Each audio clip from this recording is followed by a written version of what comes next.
की बात करूं और साउथ की बात करूं तो हमारे साउथ वाले जो भाई हैं उनको हिंदी बोलने में प्रॉब्लम है, हिंदी नहीं आती।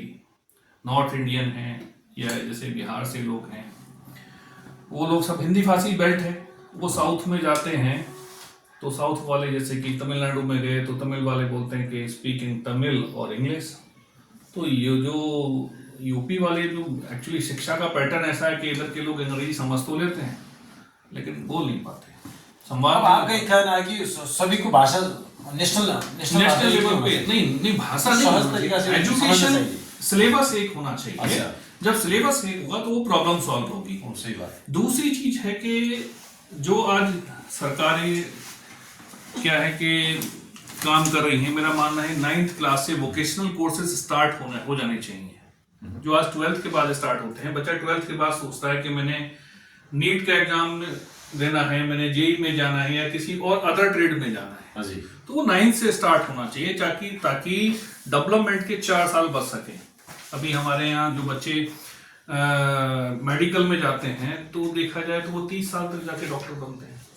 अगर ये सरकार ये फार्मूला अपना लेगी तो 4 साल बचेंगे, 25-26 साल में जो है MD MS बच्चे कर पाएंगे।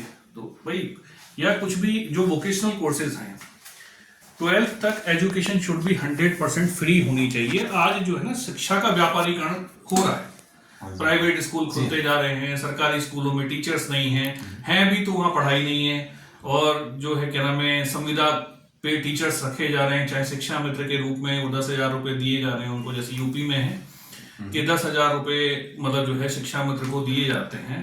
अब वो 10,000 रुपए में उनका कन्वेंस भी लगेगा, ठीक है ना, और वो क्या पढ़ाएगा, इतनी महंगाई बढ़ती जा रही है। अच्छा, शिक्षा भी क्या होना चाहिए चेंज करने के लिए, आम पब्लिक को समान शिक्षा होने के लिए क्या गवर्नमेंट क्या करना पड़ेगा?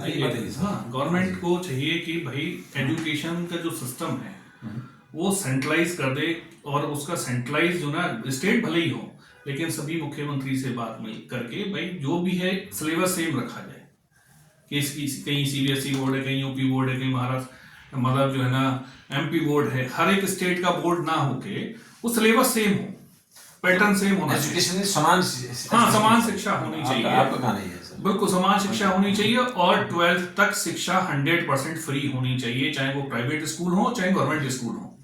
भाई सरकार टैक्स लेती है तो सरकार की लायबिलिटी है कि वो एजुकेशन तो बच्चों को दे। अगर कोई भी कंट्री डेवलप होगा एजुकेशन से ही हो सकता है, जब एजुकेशन ही व्यापारीकरण की ओर जा रही है।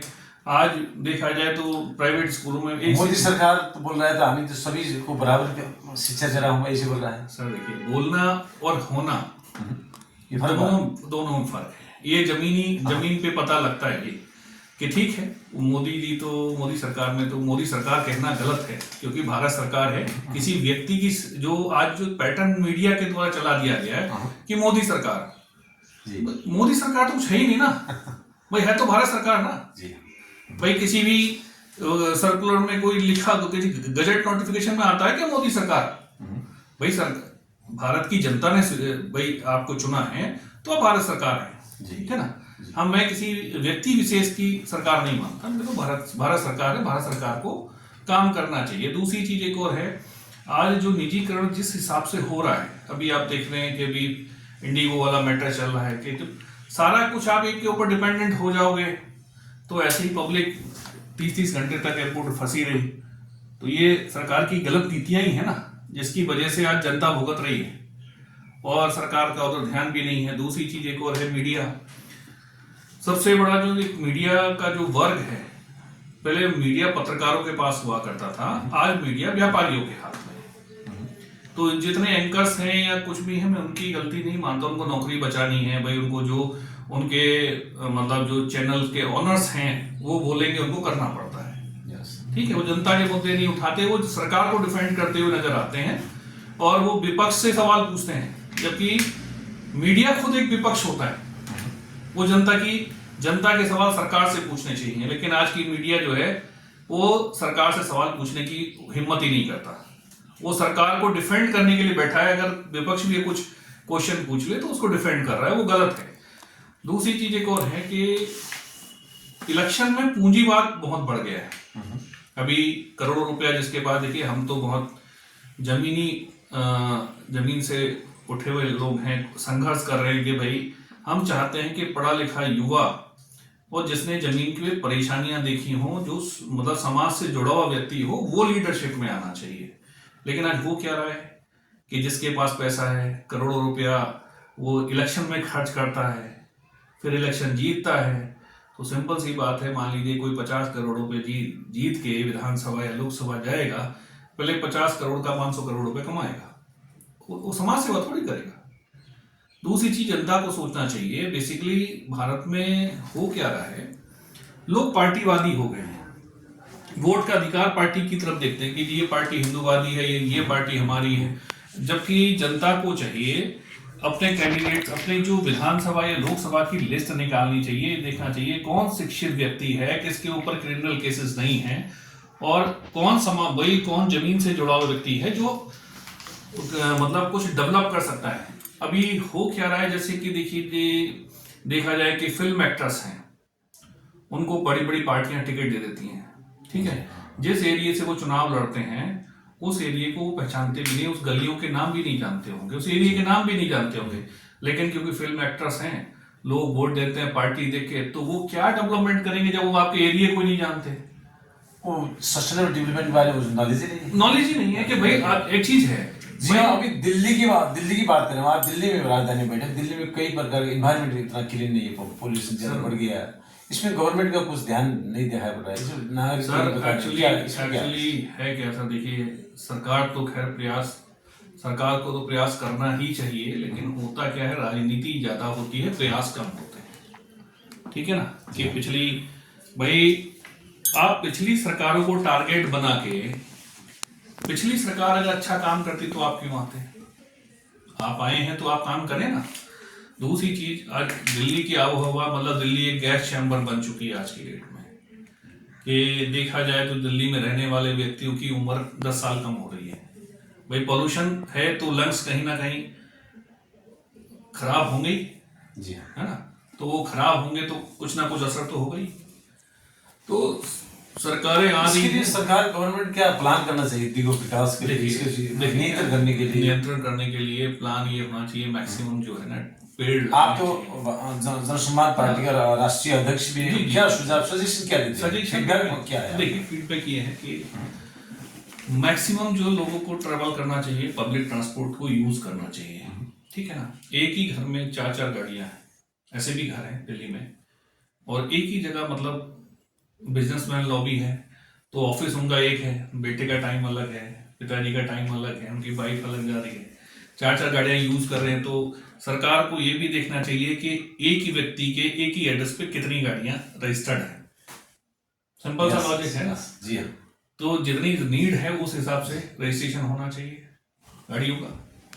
ठीक है, एक फैमिली को एक कार बहुत है, सफिशिएंट है। अब 10 कारें, और 2-3 कार जरूरत नहीं है भाई, क्या जरूरत है? वो भी पोल्यूशन का मूल पॉल्यूशन है ना भाई, कारण भाई मैक्सिमम पॉल्यूशन कैसे रुकेगा।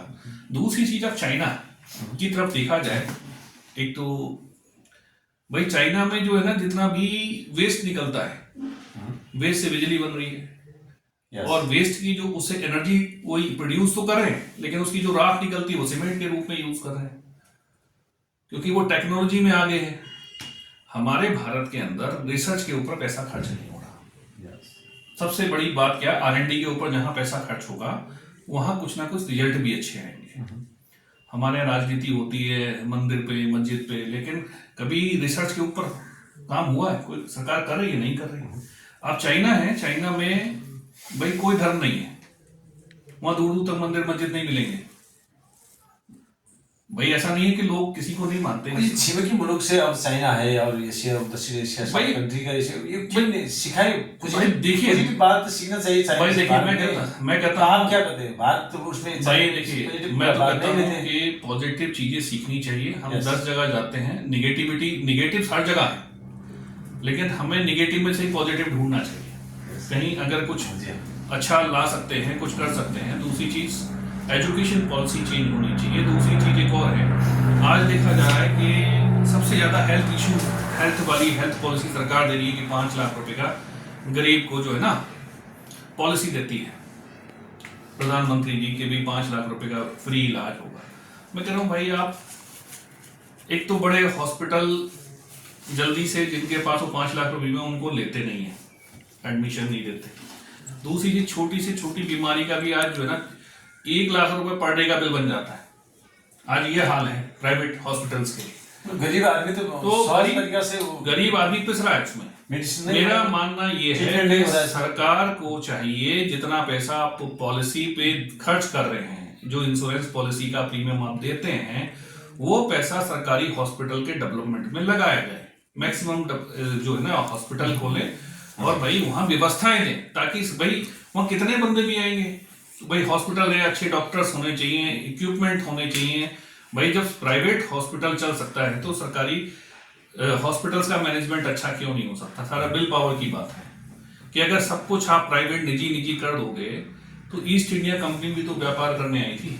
आपने बताया शिक्षा का बहुत बढ़िया बात किया आपने ना, स्वास्थ्य में चेंज करने की सरकार के लिए आगे प्रस्तुत होना भाई चाहिए। देखिए सर, देखिए स्वास्थ्य है तो सबसे पहले एनवायरनमेंट को हमें क्लीन करना पड़ेगा, ठीक है ना। आज जो पॉल्यूशन है, पॉल्यूशन को कम करना पड़ेगा। बाहर जो है कि पॉल्यूशन, अब दिल्ली में कह देते हैं कि जी किसानों ने पंजाब में पराली जला दी, हरियाणा में पराली जला दी। देखिए पॉपुलेशन बहुत है इंडिया में, तभी भी गरीब आदमी स्वास्थ्य के लिए स्वास्थ्य सुविधा नहीं मिलती है। देखिए 2 चीज इनके लिए क्या करना चाहिए? मूलभूत सुविधाएं 3 हैं, ठीक है ना, जो चाहिए। एक तो एजुकेशन, भाई शिक्षा तो किसी भी कंट्री का जो है ना, अगर शिक्षा अच्छी है तो डेवलपमेंट अपने आप अच्छा होगा।